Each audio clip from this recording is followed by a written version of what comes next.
Hej og velkommen til denne Adaptive træningsvideo, hvor vi vil demonstrere, hvordan man som administrator håndterer fælles postkasser via kontrolpanelet i Office 365.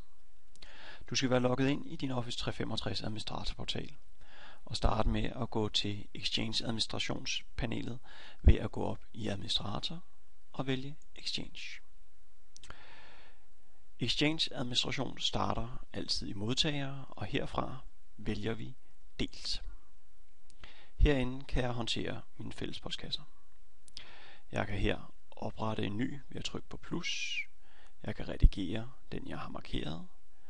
Jeg kan trykke på slet for at fjerne den. Hvis jeg har mange fælles postkasser, kan jeg søge efter dem her. Hvis der for nylig er lavet ændringer, som ikke er slået igennem i vinduet, kan jeg trykke på opdater her ved siden af. Og her med de tre prikker har jeg noget mulighed for at tilføje og fjerne kolonner i mit view.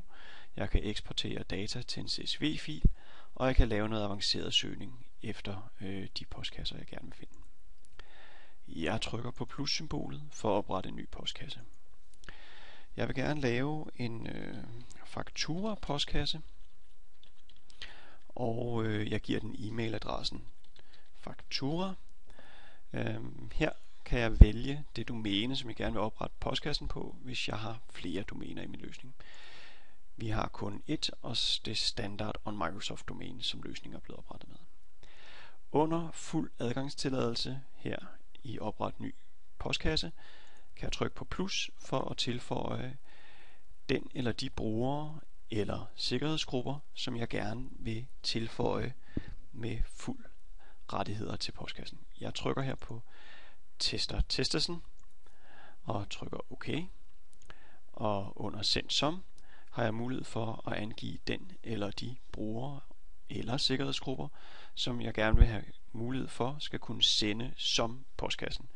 Trykker på plus, og jeg finder igen Testersen her. Trykker på OK, og når jeg er tilfreds med de valg, jeg har lavet, så trykker jeg på Gem. Det tager et øjeblik for fælles postkassen at blive oprettet, og jeg pauser lige videoen indtil selve postkassen er blevet op. Postkassen er nu oprettet, og den står sammen med de andre fælles postkasser her. Jeg kan dobbeltklikke på den for at komme ind og redigere indstillinger på den. Jeg kan også bare vælge at trykke redigere heroppe. Jeg trykker på redigere på faktura-postkassen. Her på fanen generelt kan jeg se navnet, og jeg kan ændre det. Det samme med alias, som er den del af e-mailadressen, som står til venstre for symbolet @ og hernede har jeg mulighed for at skjule selve fællespostkassen, hvis jeg ønsker det, fra de adresselister, som er i min Exchange Online løsning.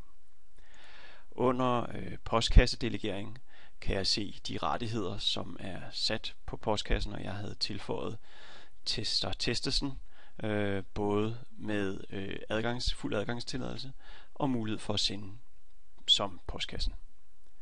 Under postkasseforbrug får jeg en advarsel om, at der endnu ikke er nogen brugere, der har været logget på postkassen, og det er jo fordi faktura-postkassen er helt ny, og jeg trykker bare OK og kan se, at der lige nu er en 0 KB af postkassen. Under kontaktoplysninger og organisation kan jeg indstille de forskellige oplysninger, jeg gerne vil have, som gør det muligt for at identificere postkassen ud gennem systemet. Under e-mailadresse kan jeg håndtere de e-mailadresser, som jeg gerne vil have tilknyttet postkassen. Jeg kan tilføje en ny e-mailadresse, hvis det er nødvendigt, en aliasadresse, som jeg også kan gøre til en svaradresse på fællespostkassen, hvis det ønskes. Under postkassefunktioner kan du stille forskellige politikker, såsom delingspolitik, rolletildeling, opbevaringspolitikker og politik for adressekartotek. Under mailforbindelse og e-mailflow er der endnu flere indstillinger. Det er uden for scopet af den her video. Nede under medlem af vil man kunne se de eventuelle grupper, som selve fælles postkassen er meldt ind i, som altså er distributionsgrupper. Under e-mail-tip kan du angive et e-mail-tip, hvis man ønsker, at en afsender får et tip, når man sender til den her postkasse, for eksempel at denne postkasse kontrolleres kun hver anden dag. Bare som et eksempel. Når man er færdig med de indstillinger, man gerne vil lave, så trykker man på Gem. Hvis man har en postkasse, som man mener, at den skal man ikke bruge mere, så har vi mulighed for at slette den. Det gør man bare her. Tryk, vil du dele, eller vil du slette del postkasse, så trykker man ja, og så er postkassen slettet. Dette afslutter denne Adaptive træningsvideo, der omhandler, hvordan man som administrator håndterer fælles postkasser via kontrolpanelet i Office 365. Tak fordi du kiggede med.